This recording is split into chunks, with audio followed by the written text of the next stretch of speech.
Hi, everyone, and welcome to today's Global X Ask Me Anything on covered call ETFs. My name is JC. I'm portfolio manager here at Global X, specializing in derivative-based products, mostly options.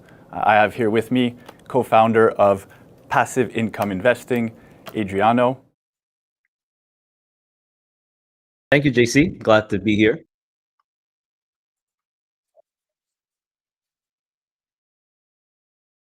Sure. My name's Adrian. I am the co-founder of the Passive Income Investing YouTube channel, as you've said, JC. So the channel focuses pretty much on or specializes in income-oriented strategies, specifically, especially lately on covered call ETFs, and all the education that goes around those types of ETFs and how they could be used in a portfolio. So I'm super happy to be here to answer questions live. I love this format where we could have kind of like an informal chat and take questions. So yeah, super excited to chat with you, the cover call expert, right?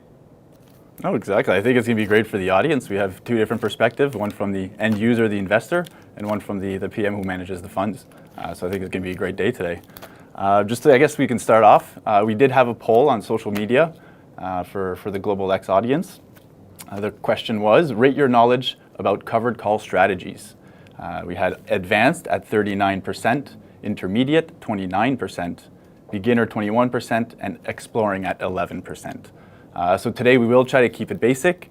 We might go off on some tangents here and there where we go a bit more into the weeds, but we will try to make sure that everyone gets a good benefit out of this AMA. We'll just kick it off with the first question. Can you explain what a covered call is, like I'm 5 years old?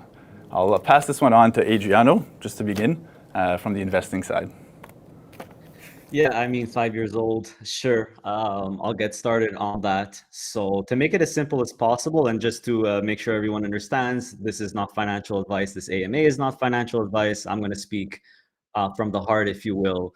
To me, to make it super simple, when you're doing a cover call strategy or cover call ETF, which uses a cover call strategy, you're essentially giving up a portion of the upside of the assets inside the ETF, whether it's one stock, group of stocks, an index, whatever the asset is that the ETF is wrapping, you're giving up a portion of the upside in order to generate call premiums, and that's what generates the income. So essentially, depending on of course, the strategy of the ETF, there's many different strategies, but to keep it very, very basic, you're essentially giving up a portion of the upside for call premiums, which translates into income for the investor. That's what I would say is like in one sentence or a couple there.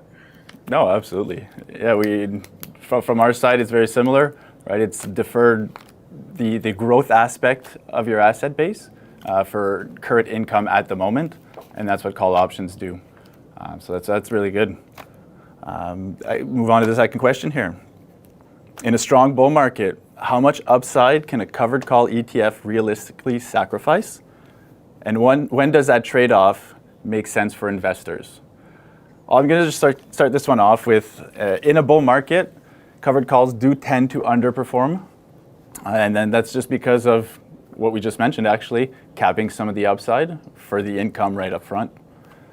So that's one way what we call, in our world, call it monetizing volatility, where options is a product where the higher the volatility, the more premium you can generate, and therefore the more yield you can generate as well. And therefore, it's a good mix to monetize that volatility and to have, call it, more smooth returns of your underliers.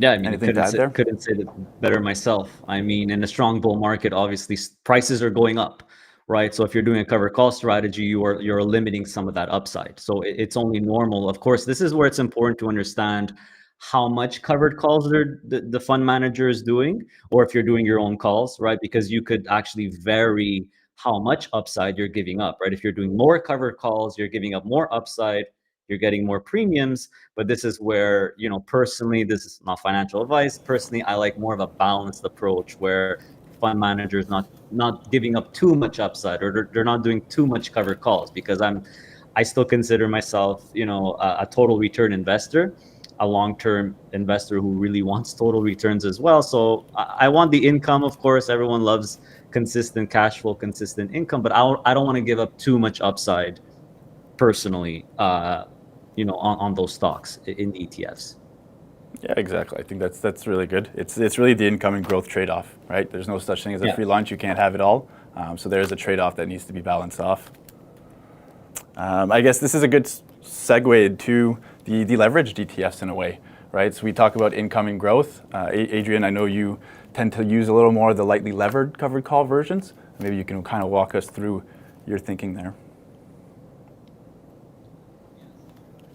100% of well, I unveil my portfolio every month on my channel, so everyone knows my portfolio. I'm 100% in covered call ETFs, but the leverage versions, or the modestly leverage versions, which in Canada is typically 25%. Some have started using 33, but either way, 25 to 33, I would say, is pretty low leverage, modest leverage, in my opinion. Not financial advice, obviously. But and that's exactly why I like the lightly leveraged cover call ETFs, because I'm a long-term buy and hold investors, and I know that, for example, if you're investing in an index like an S&P 500, a Nasdaq 100, or quality assets, in a long period of time, they go up over time, right? 10, 15, 20 years. So that leverage helps kind of to mitigate that return drag that covered calls have. So I kind of want the best of both worlds. I want good total returns and growth over time, but I also want that consistent cash flow. So personally, I all the ETFs in my portfolio are lightly leveraged covered call ETFs. So you're going to get a little bit more volatility, of course, with leverage. But my personal favorite aspect about these lightly leveraged ETFs is that the leverage is very modest. It's not managed by me, it's managed by the fund manager. And I'm sure we're going to get into that, JC, because I got a whole bunch of questions for you on that. But essentially, I don't want to manage my own leverage either. So I don't want to do my own calls. I don't want to manage my own leverage. I'm a very lazy investor. So I'd rather leave that to the professionals, and the professionals like you guys, like Global X. You have a lot of billions under management. So I think you guys probably get better margin rates than I can. So I'll leave that to you. And that's how I basically invest for the long term. I like the cover calls. I like the income, but I like the leverage ones because I want to capture as much growth as possible long term as well, not give up too much of that return long term. No, exactly. I think you made a good point there by pointing out the quality aspect of an index-based type of structure. One thing that we did notice is, especially the word leverage, when it gets thrown around in the retail world, people get scared. People think, there could be bad things that come out of it. And what we've noticed actually is if you have the lightly levered on the NASDAQ fund, you're actually looking at a lower realized volatility or a better smoothness of the returns than a, call it, smaller basket of concentrated stocks without leverage, right? So the leverage component on an index-based is actually a little more or a little less volatile than a, call it, basket of single stocks. So that's kind of one of the, on an unlevered basket of single stocks, right? So that really focuses the risk on the basket of stocks itself and not the leverage component.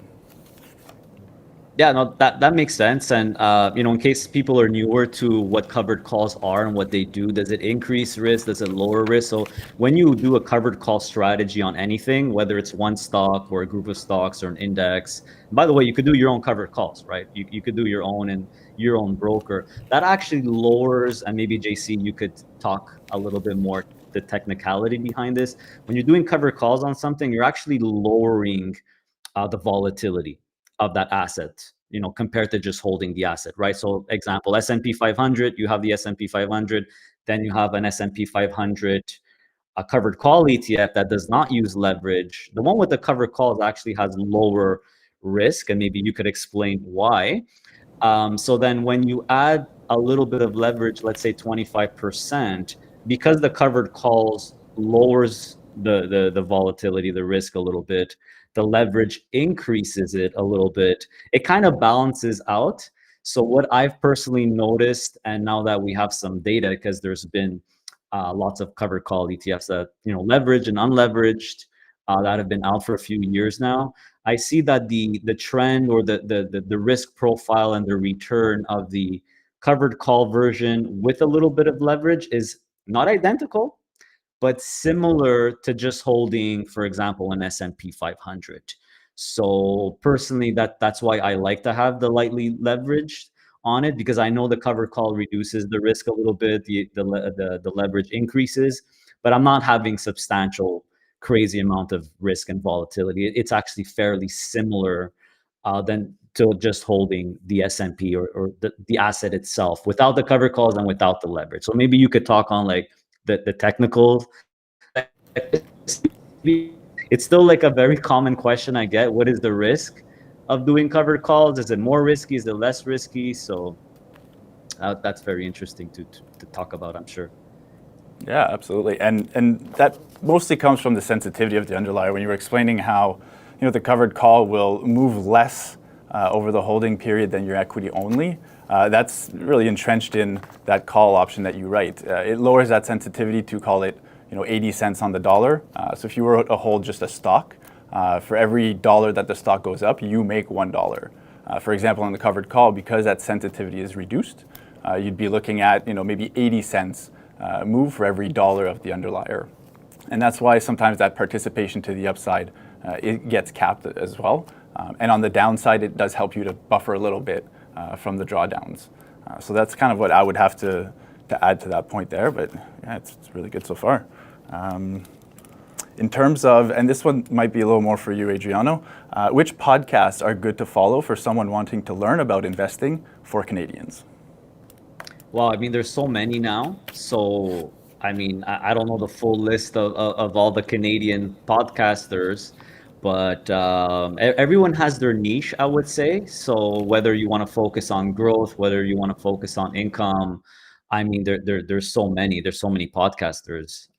Personally, I don't really watch podcasts that much because I'm so busy, creating my own content. I could only speak for my channel, which tries to focus on cover call ETFs and income oriented strategies.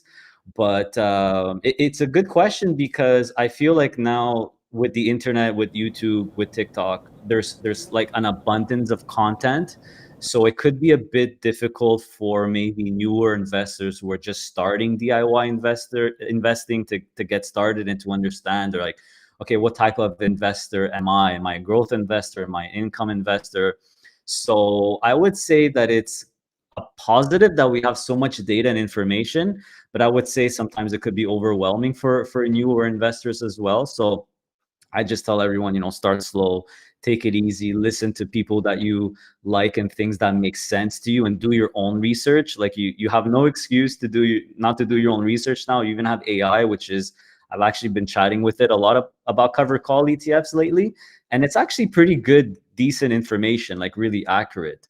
So, what do you think, JC? You think there's like too much information out there? There's an abundance. You think it's a good thing or a bad thing?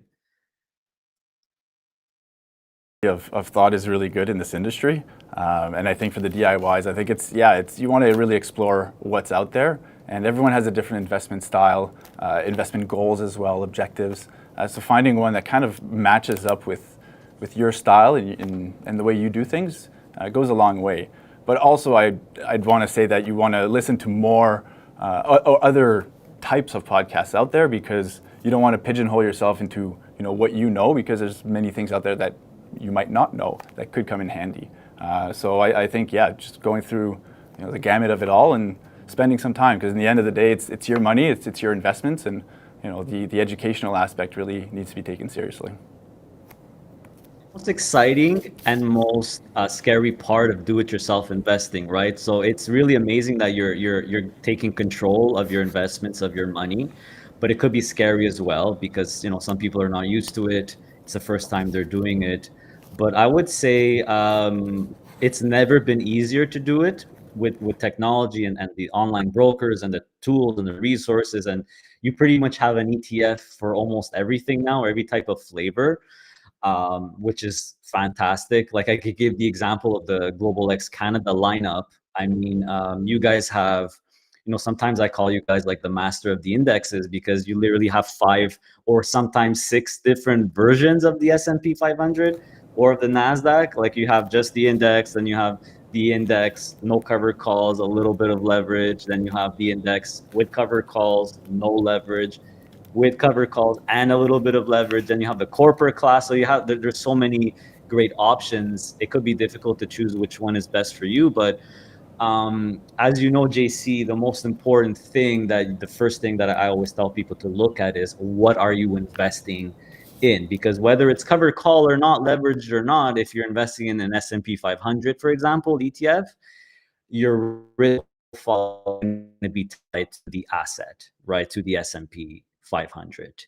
So, that's, I guess, a good starting point for newer investors. But yeah, lots of information out there, lots of different ETFs for sure. Yeah, exactly. And thanks for pointing to our lineup, actually, because it's one thing that we like to pride ourselves on is that we do have most of the major indices on our shelves, right? We have S&P 500, NASDAQ, TSX 60, we have the Russell as well, even international, the EFI and the emerging markets. So sorry, developed markets and developing markets. So we do have that lineup across the board. So whether you're looking for international exposures or just staying in North America, I think we're a good one-stop shop for all of it. So yeah.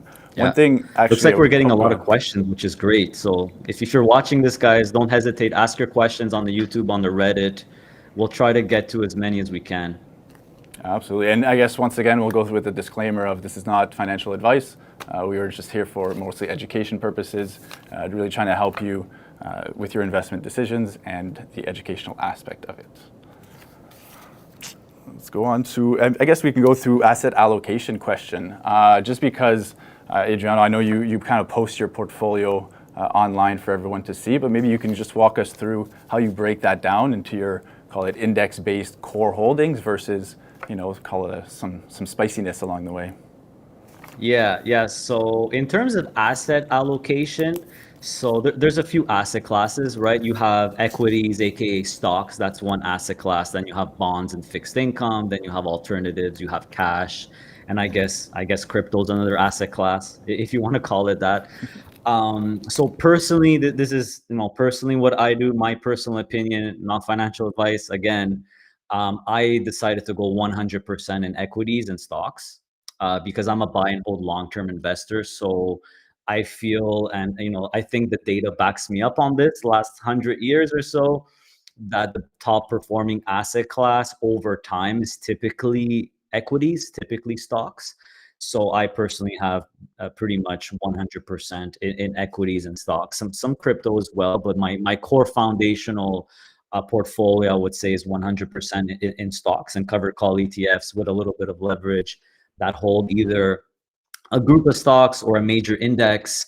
So for example, the NASDAQ 100 is a core holding of mine. It's just an index, top 100 stocks on the NASDAQ, excluding financials, market cap weighted.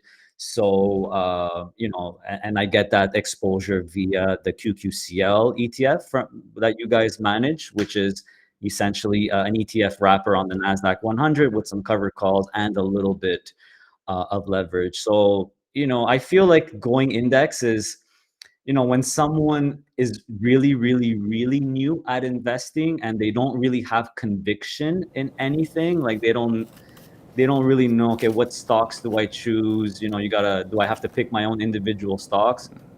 And even Warren Buffett's, I mean, his eternal piece of advice is, just buy the S&P 500. So this is typical golden advice, typically a very, general investing advice for a reason. In my opinion, if you get an index, it's kind of like you don't have to worry about stock picking. You have a lot of companies, a lot of diversification. The index is constantly changing, so that eliminates the stock picking for you. You automatically, if it's a market cap weighted, which means the bigger companies in terms of market cap, will have the bigger positions or the biggest percentage in the index. For example, Nvidia has the biggest percentage right now because it's the biggest company in the world in the S&P or the Nasdaq, right? So you don't have to stock pick. And I tell people, look, if you're a new investor, most likely you don't really have any convictions.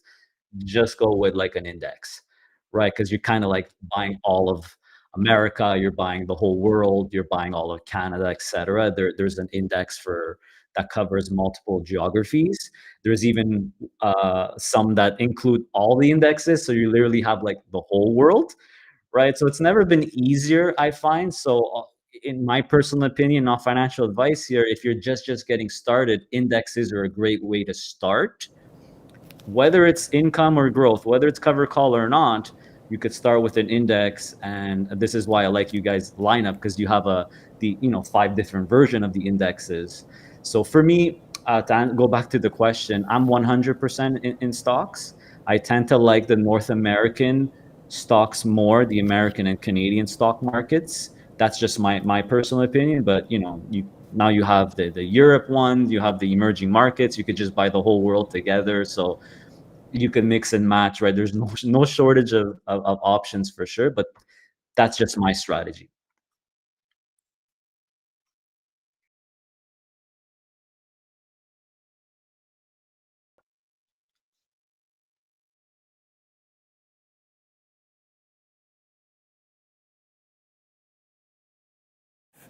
If I missed a point, it really depends on the individual, right? Your the stage of life, your investing stage, investment goals, and your time horizon as well.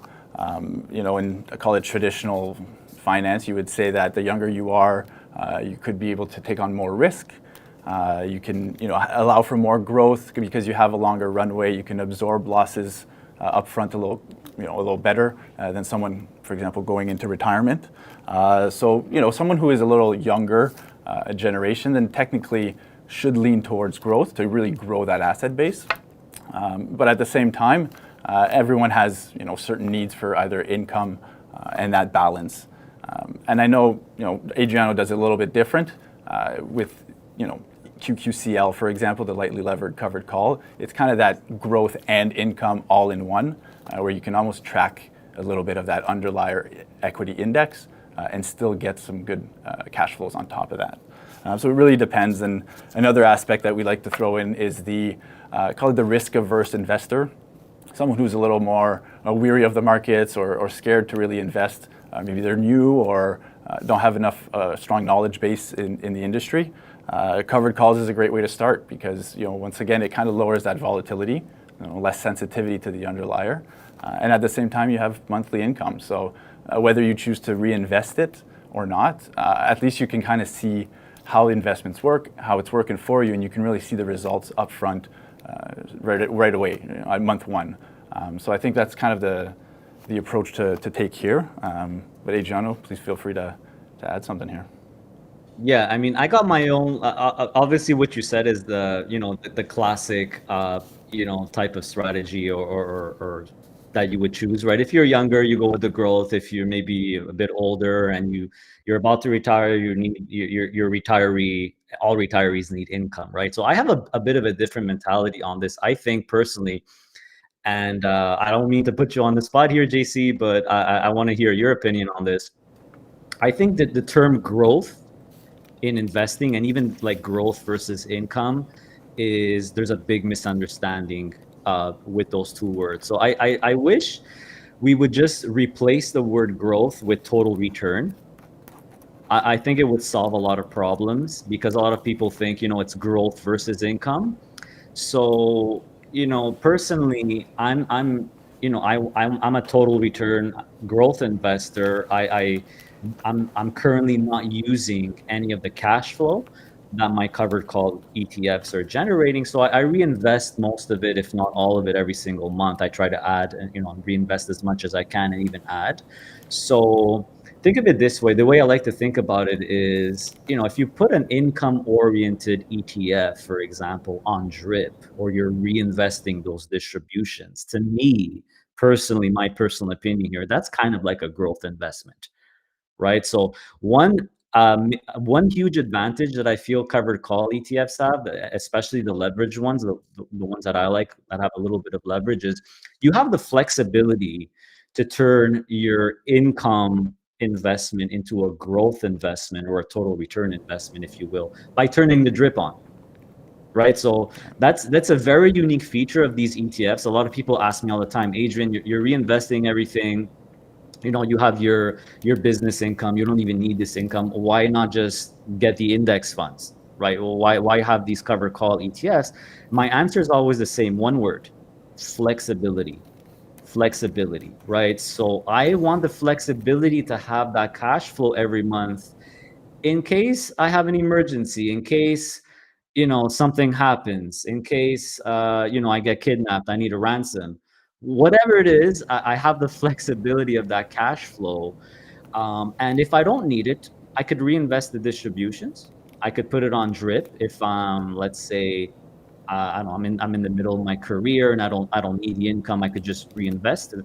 I reinvest everything, put a drip on, which is free, right? No cost in the broker, and so you could turn an income investment or an income ETF into a growth investment, but you can't really turn a growth or an index fund into an income oriented investment, because then you're stuck, because they don't give much income out, right? The S&P 500 has what, 1% yield, a little over that, a little more than that. So then you're stuck, maybe selling shares or having the need to sell some shares every month if you need income. I don't want to do that again. I'm very lazy, right? So I'd rather have the flexibility of doing it myself. So that's why even though I don't necessarily need the income right now, I choose to have the income oriented funds, because it's about flexibility for me. It solves the dreaded problem that I talk to a lot of retirees and people who are about to retire. They all have the same problem. How do I draw down? How do I draw down, whether it's pension or whatever it is? So I feel like with these income oriented covered call ETFs that have a consistent distribution every month, I don't have to worry about that problem, because I could just buy and hold, and if I need the income, I'll use the income.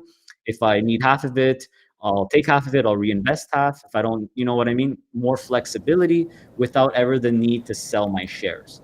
So it's kind of like a psychological advantage too, where I know I could always stay in the Nasdaq 100. I could always stay in the S&P 500, which, as we know, is a good thing, because they typically go up over time. So what do you think about that, JC? This whole income versus growth thing, I think, is a little bit of a misnomer, in my opinion. What do you think? Yeah, I mean, everyone has their own way of doing things, right? And I think your drip reinvestment is a great strategy as well. We tend to, I guess, present it a little bit differently, just because of the way our lineup is set up. You mentioned earlier we have, if we take the Nasdaq as the example, we have Nasdaq equity only, Nasdaq equity only lightly levered, Nasdaq covered call, and then Nasdaq covered call lightly levered.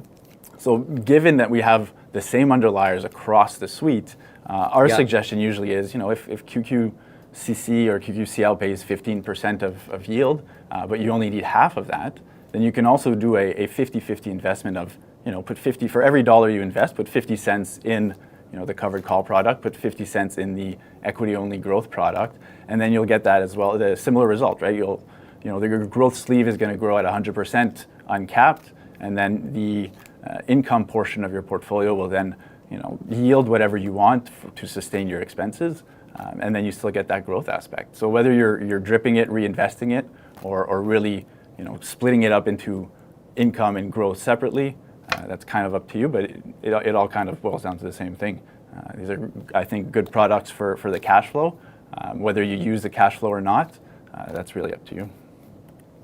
Yeah, it's a good point. You could do combinations, right? Some growth, some income. If you only need, if the covered call one, for example, is giving you like 12% yield, let's say approximately, and you only need 6, well, you could do half the covered call one, half the growth one, or you could go the full covered call one and reinvest half your distributions, right? So it's all about distribution management as well. One of the most important aspects of being an income-oriented investor, I feel, to master is the distribution management.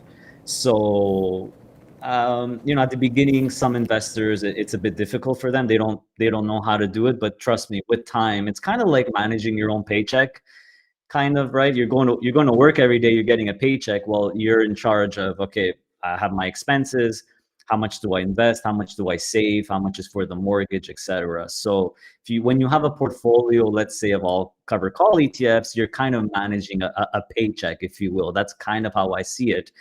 In fact, that's exactly why my wife and I were able to retire early. It's because to retire early, well, guess what? You got to replace your paycheck. It's not rocket science, right? So these funds helped us do that, and then you have the ability to manage those distributions like you're managing a paycheck, right? Just because an ETF is giving you X amount every month in cash flow doesn't mean you absolutely have to spend it all. You need to decide how to do that distribution management, and this is something with time and experience, income oriented investors will get through, will master. It could be a bit daunting at the beginning, but trust me, after a couple of years, people, tend to have fun with it, because it's kind of a fun thing, managing your cash flow. So, No, but yeah, it's a exactly. good point that you said about the combinations. And because you guys have a bunch of different versions of the Nasdaq, of the S&P, of the TSX 60, of even the whole world, right? With the HEQT, HEQL, EQCC. I know all your symbols by heart, by the way, in case you didn't know. You could do all kinds of combinations, right? Or you could go the full income one, reinvest what you don't need. So there's no shortage of combinations there. Oh, perfect. I just a quick thing here. I do see in the chat a lot of questions about STRC. We will get to that in Oh, a yeah. couple minutes. I just wanted Yeah. to pinpoint one thing beforehand. You mentioned, distribution management. You mentioned total return. I Yeah. think those are important topics that I don't want to skip out on. And that really Very. ties back to what I would call, or what people say, NAV erosion, NAV grinding. It's kind of the rain cloud above the covered calls, I would say, right? So if we can get your opinion on that and walk us through, and it'd be great to hear from you. Well, I have very, very, very strong opinions on that. Like a lot of my viewers know, I have several videos. If you just search my channel and search NAV erosion, there's maybe 3, 4, 5 videos there. Personally, this is my personal opinion. I think it's mostly a misunderstanding and a misnomer. I really don't like that term, NAV erosion. It's the erosion I have a problem with, because that term entails typically, it's more like environmental, where it's disappearing or it's dissipating, it's going away, it's gone. But like you said, you hit it right on the nail on the head there. It's really about, if you want to solve the problem or understand that this NAV erosion thing is really a myth, in my opinion, focus on total returns instead, and instead of the stock price, right? Because net asset value, right? What is NAV? What is the net asset value? For ETFs, because they're open-ended funds, the stock price and the NAV price is almost identical. Of course, it could be a cent more, a cent less, but because they're open-ended funds, and you guys, I like on your website, for every fund, you actually have market price and NAV price. Sometimes they're a day behind, but they're almost identical, right? So if people are just focusing on the NAV, which means they're just focusing on the stock chart, and they see a stock chart is not that impressive, they typically say, oh, NAV erosion, or bad total returns, bad investment. But real investors, that's what amateur investors do. Real investors look at total returns. That's the key thing. The key thing, total return is the ultimate truth, I always say. And the second portion is distribution management, right? So in Canada, I would say there's not many funds that get the tag NAV erosion, because they don't they give out an appropriate amount of distribution, an appropriate amount of yield, which is not extreme. In the US, you see funds that have 50, 60, 70% yield sometimes. So what do you think is going to happen to the stock price, right? It's just going to be this downward trend. But you have to count the distribution income as well as part of your total return. So when you look at the total returns, some of them are actually not that bad, even though they have extreme yield. So this goes back to distribution management, right? Because people think, oh, there's a 50% yield. I'm going to put this amount of money. I'm going to retire because I'll have enough cash flow. But it doesn't work that way, because you have to look at it from a total return perspective. The yield is just a mathematical percentage on how much distribution they're giving out. That could change. It could go up. It could go down. That could change. So you have to be it's two very, very important things. If you want to be an income investor, you have to understand total returns. You have to understand distributions. Very, very important. Now let's turn over to, I guess, the crypto world and talk about strategy a little bit and STRC. I would like to get your opinion on this, Adriano, the product itself. And do you see any benefits for potential, ETF wrapper of something like this for the retail crowd? Yeah, so the person who asked this definitely has to be one of my viewers. So I've been covering strategy a lot lately. And I'll be perfectly honest, it's kind of like the only fun that I'm having right now in my portfolio. So I have a modest amount, I've decided personally, this is my personal opinion here, this is what I've done.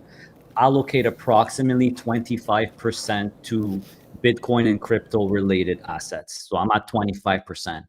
And maybe 10 to 12 is in this company called Strategy. Of course, it has a cover call overlay. I only invest in cover call stuff, but it has a cover call overlay. So what is Strategy doing? They're essentially trying to buy up as much Bitcoin as they can, right? Michael Saylor's been in the news lately, and they had their big conference in Vegas, and basically they're pushing one of their preferred shares. It's called Stretch, STRC. And what it does essentially is it strips away all the volatility of the Bitcoin. So most people, one of the most first things you hear when you tell people about Bitcoin, right, is it's too volatile. The volatility is crazy. I'm too scared about it. So what Strategy has done is basically created a preferred share instrument. We know that preferred shares are typically less volatile, even in the general stock market, right? Preferred share is less volatile than a capital share. So they created this thing called Stretch, which is basically it's designed to have almost no volatility, but it gives out a monthly distribution of approximately, right now, it could change, but it's double digit yield right now. That preferred stock is backed by Bitcoin, by the Bitcoin on Strategy's balance sheet, but it doesn't participate in any upside if Bitcoin goes up, right? So he's stripping away the volatility, but you're getting a double-digit yield. So that he is kind of promoting it as a stock that should compete with something like a money market, which are typically will give you a yield close to the current interest rate. And the money markets are considered almost like cash savings type of instruments. Very, very, very safe. Not super safe, not like a GIC, but maybe right above that, where you're getting a consistent yield. So he kind of made one in the Bitcoin world, and it's been gaining a lot of popularity. Strategy actually called it their iPhone moment. And basically what they do is when more demand comes into this preferred share, they just turn around, take the money, and buy more Bitcoin to increase the balance sheet, to make that moat. So it's very, very interesting. It's their, STRC is a stock that's listed on the NASDAQ, but you even have news of some, I think it's 21 shares that are wrapping it and making it available on the European stock market. So that's why I guess Canadians are wondering, when is this coming on the Canadian stock market? Because as you know, JC, once you buy a yield-oriented product listed on the American stock market, there's withholding taxes to pay in a cash account or a TFSA. There's none in the RSP. There's no because it's immune to withholding tax. But still, it's a very unique instrument that could, not financial advice here, but could kind of be seen as a money market, but has like double or triple the yield, plus the income or the distributions are all ROC income. They're all capital gains tax deferred. So it's a very, very interesting thing. It's gaining a lot of traction. And now you even have companies putting STRC on their balance sheet instead of Bitcoin, because it makes more sense. So that's basically what Stretch is in a nutshell. I have plenty of videos on this, but it's very, very interesting if people are interested in Bitcoin but don't like the volatility and are yield investors or income investors. It could be a good fit. So yeah, maybe Global X can launch the Stretch in Canada, right? Just wrap it, put Stretch inside, and maybe add a little bit of leverage. Well, that's for you, JC. What do you think? Jeez, yeah, sounds like you already have a product on our shelf there. That's a good idea. Actually, to that point, the next question I guess would come is, if this would be a money market type fund, would there be appetite for leverage, or is there that need for leverage if you're already hitting those double-digit yields? That's a good question. But if I look at it this way, if borrowing costs are under 5%, and the product is giving you double-digit yield, I think the spread is good enough that leverage is warranted, right? It makes sense in my opinion. But even, like you guys have done with the other stuff, you could do a leveraged version and an unleveraged version, right? Exactly. I'm not part of your marketing team, but I think that's a pretty good idea in my opinion. Yeah. Even one of these, call it barbell strategy of gold and Bitcoin in one fund, right? You can That's see that another as being popular ETF. There's in the US, there's half Bitcoin, half gold, because Bitcoin is kind of thrown around as a digital gold type product, right? Limited supply, hard asset. So yeah, there's a couple of funds in the US that are literally half gold, half a Bitcoin with leverage on top of it. So you kind of get a balance. We know that typically gold is considered a very boring investment, a very stable long-term store of value. So just another product for some people who kind of are curious, but they don't want to go all in. Well, let's pair with gold and it'll make them feel a little bit better. So they dip their toes in that way. So I think there's going to be a lot more of these ETF wrappers that are going to combine Bitcoin in a certain way, maybe with gold, maybe with some MSTR, some strategy stock, maybe just with Bitcoin itself. Like you guys have, your Bitcoin ETFs and Bitcoin covered call ETFs, where you're basically wrapping IBIT and you're doing covered calls on IBIT. You have leverage version, non-leverage version. So there's no shortage of combinations, like we talked about at the beginning of this, right, that you could do. It's a very interesting time to be a DIY investor, I'll tell you that. Very exciting time. Yeah, for sure. Thank you. And I'll just throw out another disclaimer. This is not financial advice or investing advice. This is more for educational purposes. And also for the ones who are just tuning in a little late, please do subscribe to our channel, as we do have more content coming up in the future. Let's go on to some more questions here. So in a Global X covered call strategy involving Canadian securities, are you selling calls at the bid? How do you mitigate wide option spreads? That is a very good question. And I think that's where the biggest benefit of covered call funds comes from, would be in the Canadian market because of the options liquidity issue. The options market in Canada is not as developed as in the US. Therefore, your bid-ask spreads are much wider. Transaction costs are a lot heavier, I guess, as a percentage of the premiums you are generating. And also, the liquidity aspect of it, not just on the option side, but also on the underlier equity side, where if the funds are big enough and the options positions are large enough, then you do actually have an impact on the underlying equity markets, not just the options market. So it is tricky. And no, we do not just hit bids to get prices. We do have great relationships with our counterparties on the street. And with that, we do have tighter spreads where we can trade inside the bid ask.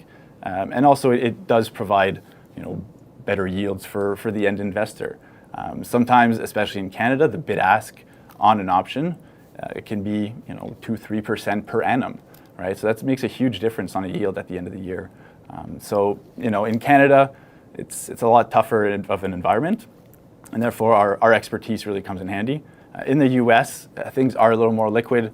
Bid asks are tighter, and especially on the index side, right? If you're comparing index options, which is SPX, NDX, versus single stock on Nvidia or Apple, you will see a big difference there as well, and transaction costs. So, on QQCL, for example, on the Nasdaq, TER, which are transaction costs relating to the funds, are actually very low, very, very low, compared to any single stock type funds with options.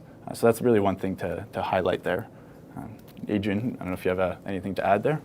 I mean, that's a good question. So I've never written a call option in my life. So I understand the mechanics, but I've never written an option in my life. That's actually a question I had for you. So and something that I've heard, that the options market in Canada on Canadian stocks are not as liquid, so it's a little bit harder to write cover calls. I'm curious because there's a lot of Canadian stocks that are listed in Canada and on the U.S. exchanges as well, right? I think like the big banks, they're all on the U.S. market as well. So when you guys have, I'm just curious, JC, when you guys have a portfolio, a covered call portfolio of Canadian stocks like BKCC or ENCL or the gold one, GLCC, GLCL, are you guys writing the options on the Canadian listed stocks on the Canadian market, or do you go on the US ones, the US listed ones, because the options are more liquid? I'm just curious about that. Yeah, that's a really good question, because the cross-listed stocks, US and Canada, when there's options implications, usually one pricing is going to be derived from another.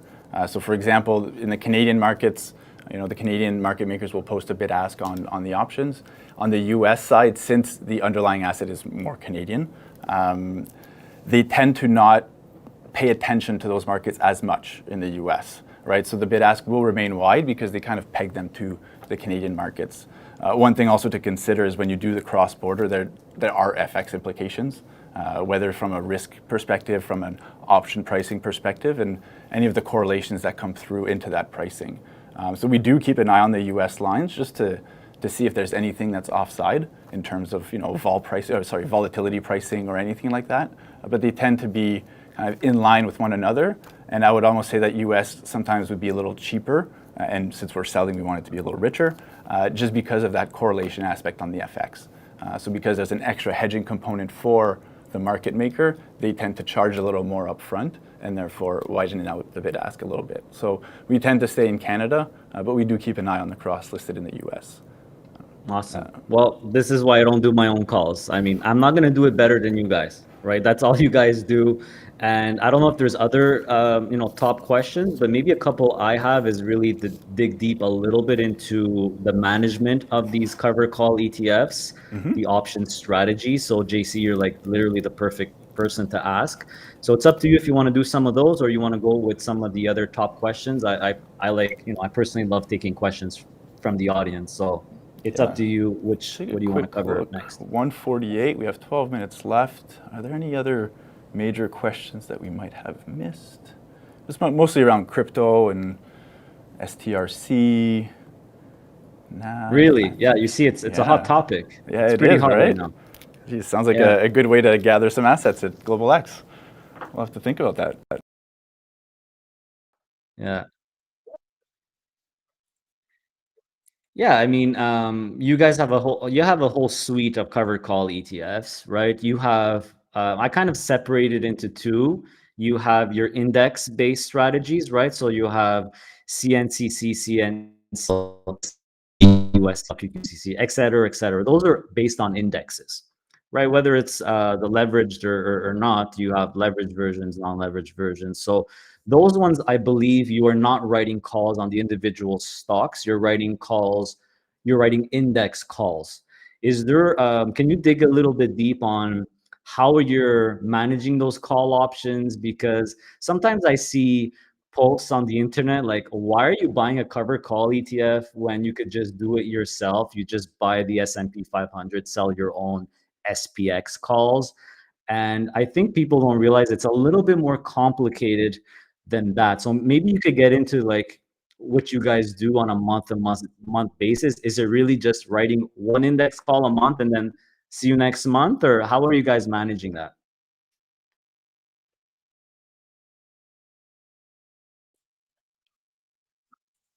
stocks. Single stocks can be a little trickier just because of the nature of it, but index is a little more straightforward. I wouldn't say it's easy. It's a little simpler, but not necessarily easy. What we do at Global X is we want to also, right, when managing that trade-off of income and growth, we want to make sure that the return path of our ETFs or of our funds remains smooth and doesn't get too noisy or too choppy. And one way we do that through the covered calls is by what we call laddering, or a laddered approach. So for example, if we were to write 50%, so what we do actually, I'll take a step back, is we write 50% of the options on the asset base. Therefore, half of the asset base can grow without being capped, half of it will grow up to a certain cap, which is the strike price of the option. And what we do to really determine the, systematic approach to it is basically that balance, right? The trade-off, income and growth. How much do we need to generate versus how much can we let go? So from that trade-off on the index side, when we're trading the index options, everything is just that much cheaper, right? Everything is more efficient. Everything is almost tighter in terms of bid-ask. So the client experience in the end is going to be better than on the single stock. I'm not saying that the single stock side is not good, because there are some values to it as well. They just need a little more, I would say, expertise to manage.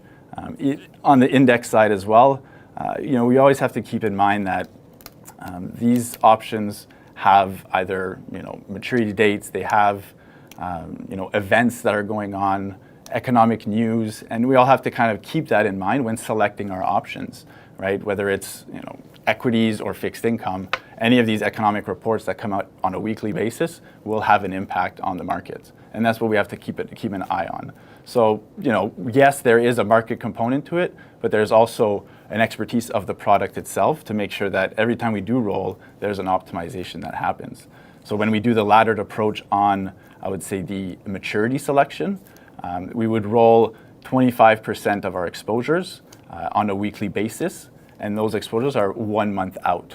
Therefore, every week, you're technically rolling 25% of your positions 1 month out, and creates that rolling aspect and that laddering approach. We do something similar for the strikes as well. Given that the strike price determines the cap of your underlying asset, we don't want to be capping it all at the same place. We want to try to diversify those strikes to really smoothen out and not fully cap at one place.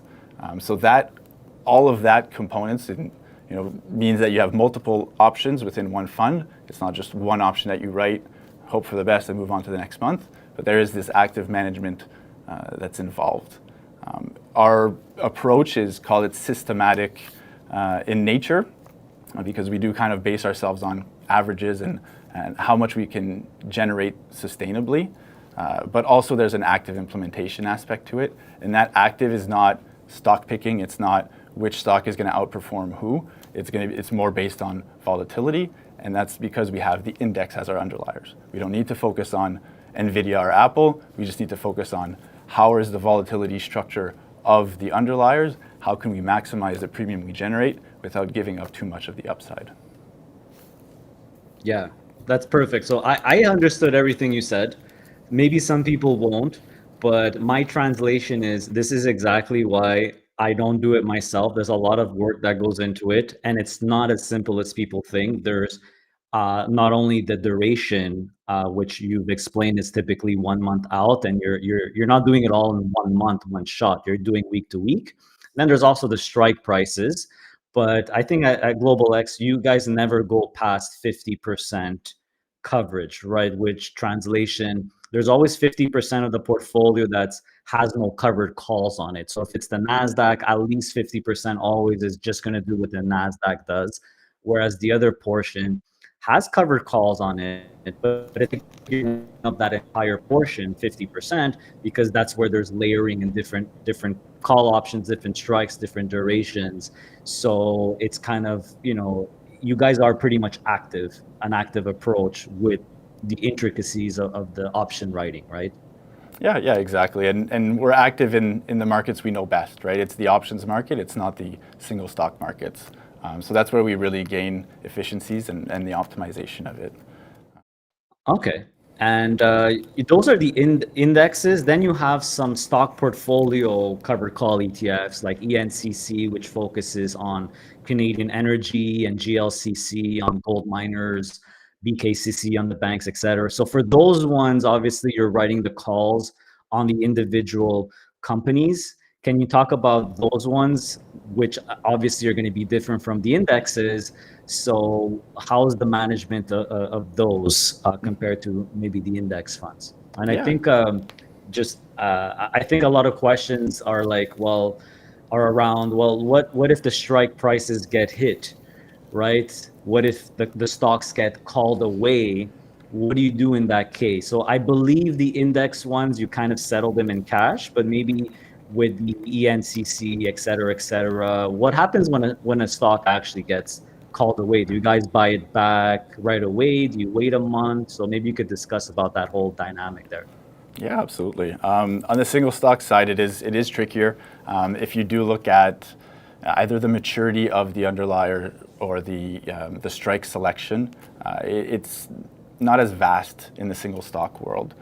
So, for example, a $50 stock can have $5 wide strikes. Therefore, your choices are $45, $50, or $55 as the strike price, right? If you're looking at an S&P option that's trading at 6,700, you have 6,700 as a strike, 6,705, 6,710, right? So the increment between the strikes is much tighter on the index than it is on the single stocks. And that adds a challenge because, if you're looking to generate X amount of premium, or you're looking to be a certain amount out of the money, at that point you have to match what the best one is, right? What is the best available option at that point in time? And also you have to look at, what are the other options we have in the portfolio at the time, right? If we're writing 3 to 4 different options per underlier, well, where are the other options at the moment? Are they in the money? Are they out of the money? And that's also going to generate how we make that decision for the next option that we put on. Now, at maturity, if an option is, out of the money, great, nothing to do, we can just write another option and move on. If that option is in the money, that's where we have some decisions to make. We tend to, and this would be the case for both single stocks and index, is roll it ahead of time, right? So before maturity comes up, if it's in the money, we know it's deep in the money, we can just roll that option. Therefore, buy it back in the market and sell a new one to help fund that purchase. And also, one of the main reasons why we only cover 50% of our portfolios is for that reason, is if the stock price goes through the strike, we can sell some of the, call it, uncovered position that grew with the index returns to then fund that buyback and that rolling of the options. I didn't even think of that, but it's a good thing that you're here. So yeah, this is not something I want to do personally. This is why I trust you guys to do it. I think we're running out of time here, but I think a very valid question, my last one, I guess, because I get it all the time, is the sustainability of these distributions on these covered call ETFs. I get questions like that all the time. How sustainable are these?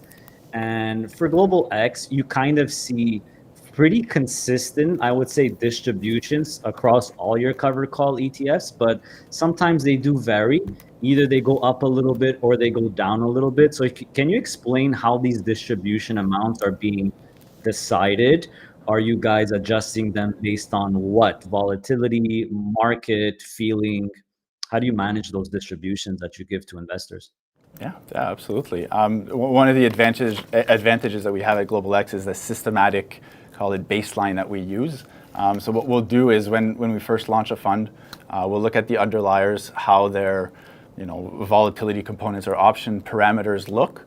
We'll do on average or normal market conditions. If we use, for example, at the money 1 month option, how much yield can we generate off of that, right? So that really creates that baseline of what is reasonable, what is sustainable.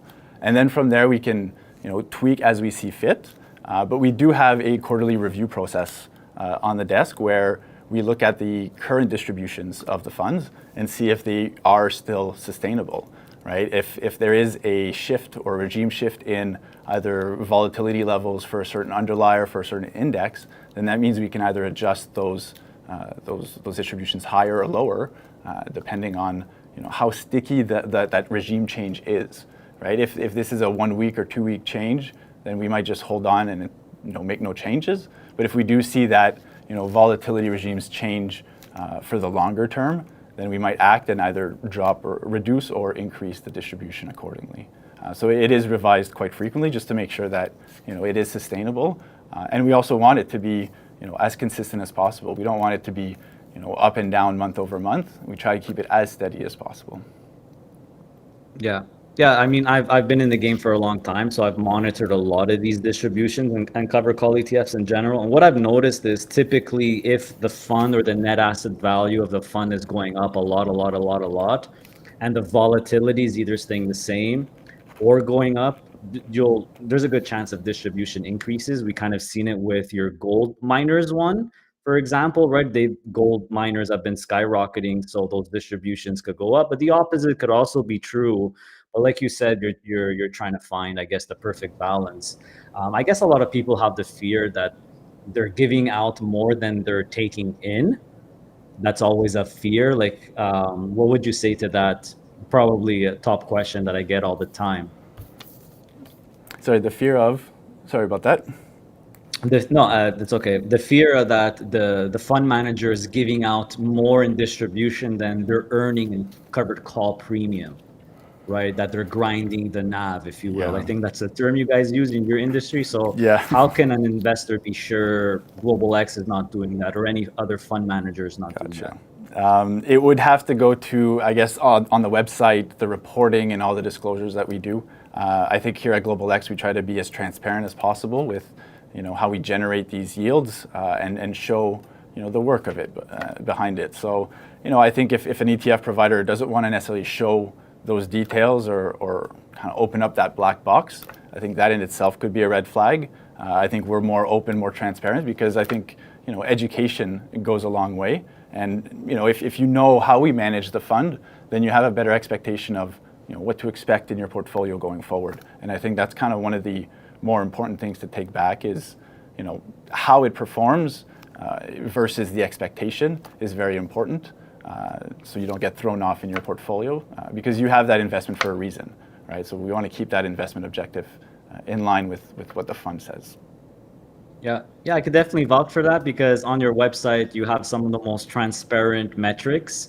My personal favorite is the portfolio investment metrics. You have that on many of your covered call ETFs, that you could actually see the average coverage, the moneyness of the options, and how much in terms of percentage that's bringing in.